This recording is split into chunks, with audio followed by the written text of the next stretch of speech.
Assalamualaikum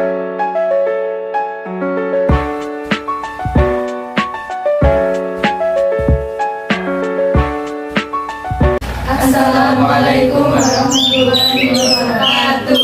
Kami dari kelompok Pak Boy akan mewawancarai seorang dosen. Perkenalkan, nama saya Nadia Sri Putriana Asmono dari kelas 9E nomor absen 24. Perkenalkan, nama saya Nadia Jawa Syarani dari kelas 9E absen 25. Perkenalkan, nama saya Tazara Bernardo kelas 9E absen 03. Perkenalkan, nama saya Bima Abdara Pertama Wahyudi dari kelas 9E nomor absen 06. Perkenalkan, nama saya Muhammad Rafi Fakmal Fikranta dari kelas 9E nomor absen 18. Perkenalkan, nama saya Nindita Sabila dari kelas 9E nomor absen 16. Assalamualaikum warahmatullahi wabarakatuh. Waalaikumsalam warahmatullahi wabarakatuh. Selamat siang Pak Boy. Selamat siang. Di sini kami akan mewawancari Anda sebagai dosen UMSIDA.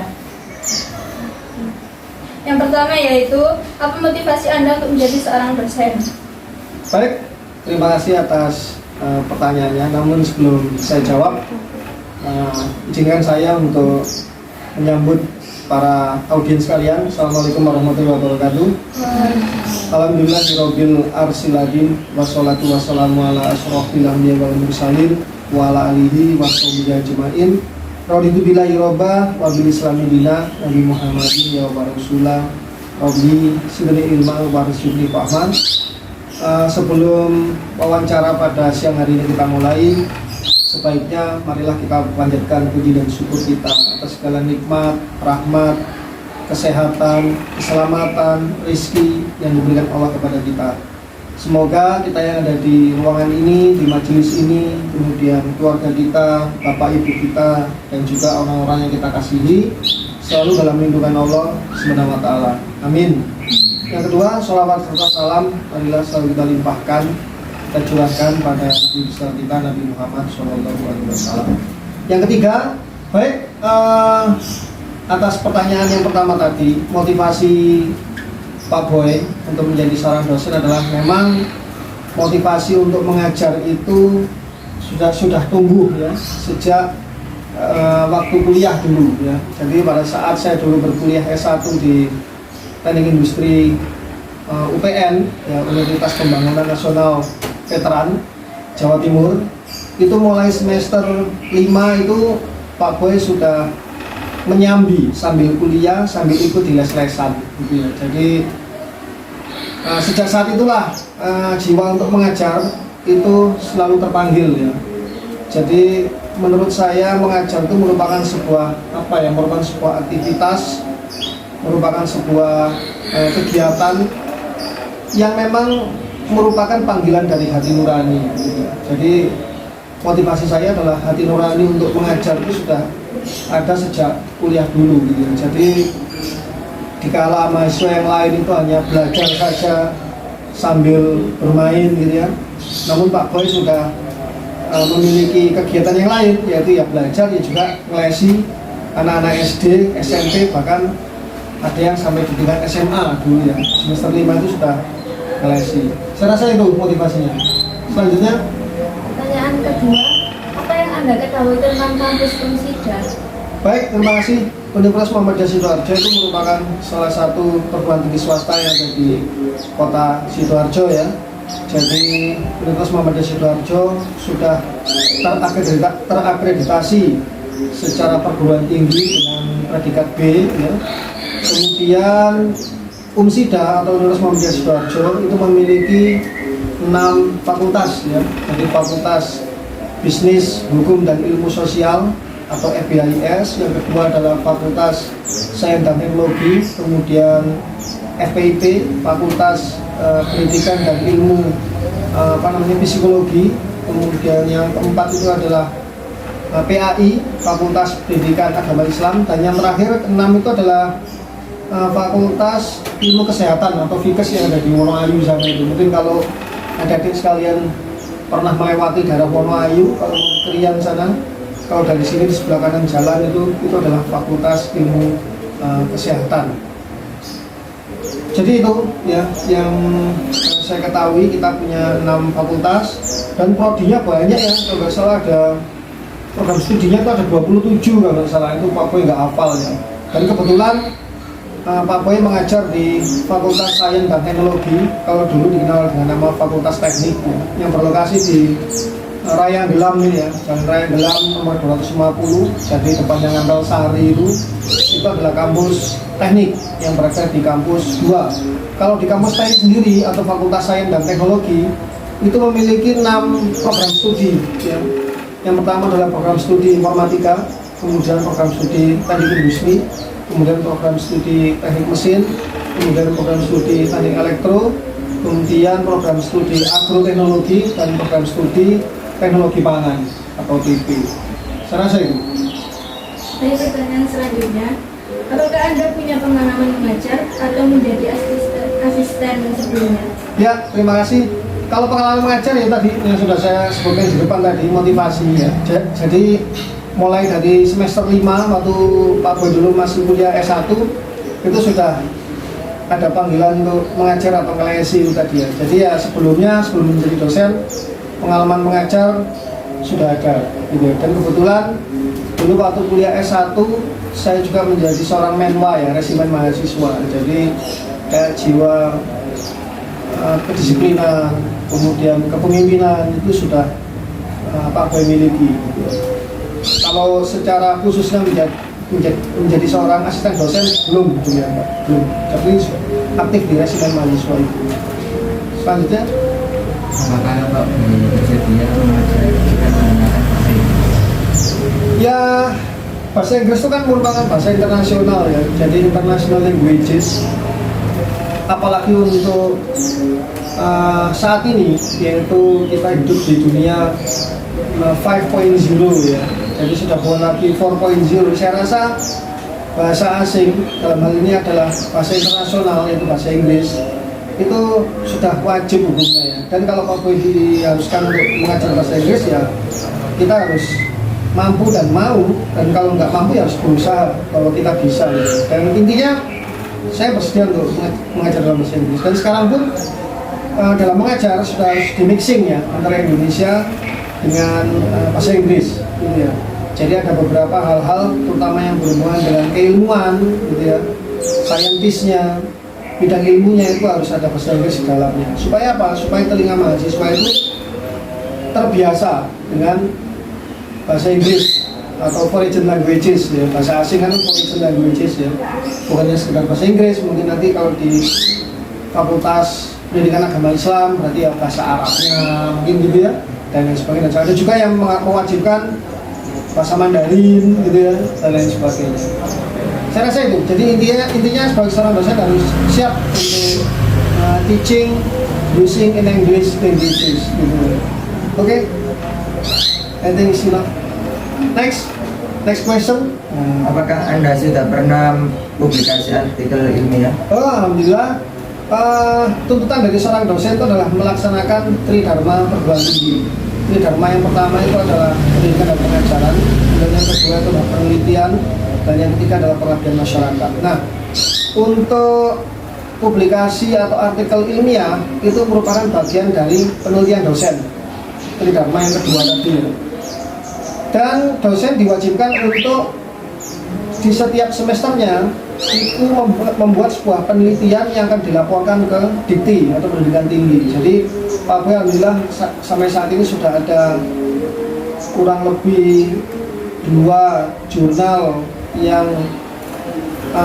terindeks Scopus ya. Kemudian 4 jurnal yang lainnya yang Pak Boy penulis pertama itu adalah di Sinta 3 dan Sinta 4 gitu ya. Belum lagi publikasi atau artikel ilmiah dosen dengan mahasiswa. Nah, kalau kita membimbing mahasiswa skripsi ya, hasil skripsi mahasiswa itu bisa dicantumkan nama dosen di dalamnya gitu ya, karena mereka menulis skripsi itu kan di bawah arahan dan bimbingan dari seorang dosen, maka dosen punya hak di dalamnya untuk namanya dicantumkan. Itu juga termasuk publikasi atau artikel ilmiah, tapi sebagai penulis yang kedua kalau dosennya. Penulis pertamanya siapa? Ya mahasiswanya yang bikin tadi gitu ya. Kalau artikel ilmiah yang berhubungan dengan penelitian atau tugas akhir mahasiswa ya sudah banyak sekali ya gitu ya. Sudah banyak sekali. Pak Boy ini kalau salah hak indeksnya itu sekarang 10 kalau nggak salah ya. Jadi age indexnya itu di Google apa namanya itu? Saya lupa itu Google Scholar ya, Google Scholar. Google Scholar itu merupakan sebuah menu dari Google untuk mencari atau men-searching karya tulis atau penelitian-penelitian yang sudah pernah dilakukan baik oleh dosen maupun oleh mahasiswa. Jadi nanti adik-adik bisa cari Google, masuk lagi di ada Google Translate, Google Scholar ya, dan lain sebagainya. Ceklah Google Scholar. Kalau sudah klik, ceklah di situ Boy Ismail Putra. Nah, namanya Pak Boy nanti akan banyak sekali di sana. Dan H-index itu menunjukkan seberapa banyak karya tulis yang sudah pernah kita buat dan terindeks oleh itu tadi, apakah oleh Scopus, apakah oleh Sinta. Kalau di Indonesia kan oleh Sinta ya namanya, seperti itu. Lanjutnya. Baik, untuk pertanyaan selanjutnya itu, apakah Anda berencana untuk S3? Oh ya, alhamdulillah. Jadi S3 itu merupakan atau pendidikan program doktoral itu merupakan tuntutan bagi seorang dosen saat ini ya. Dan kebetulan alhamdulillah Pak Boy sudah melanjutkan studi S3 sejak 1 tahun yang lalu ya, yaitu di ITS Surabaya gitu, dengan jurusan teknik industri. Adapun bidang keilmuan yang diambil oleh Pak Boy itu adalah di bidang ergonomi gitu ya.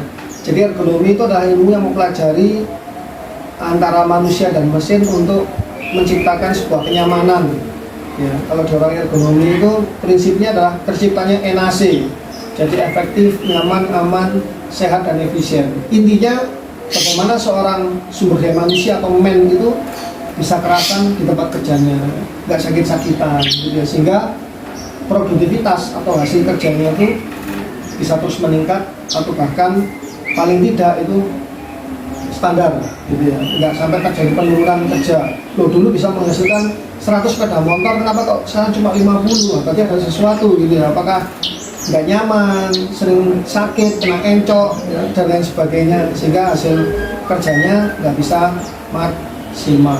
Itu lanjut. Baik, untuk pertanyaan terakhir, jika ada mahasiswa yang datang ke kelas terlambat, apa yang akan Anda lakukan? Nah, jadi begini para adik sekalian, sebelum perkuliahan dimulai, di perkuliahan tatap muka yang pertama oleh mahasiswa, itu seorang dosen wajib memberikan kontrak belajar ya.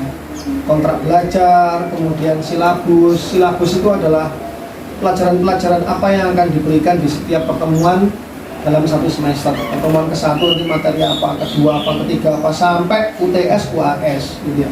Nah, kontrak belajar itu menyangkut yang pertama adalah aturan penilaian.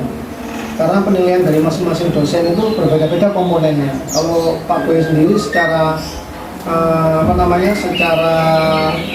secara keilmuan itu komponen penilaiannya terdiri atas 4 unsur.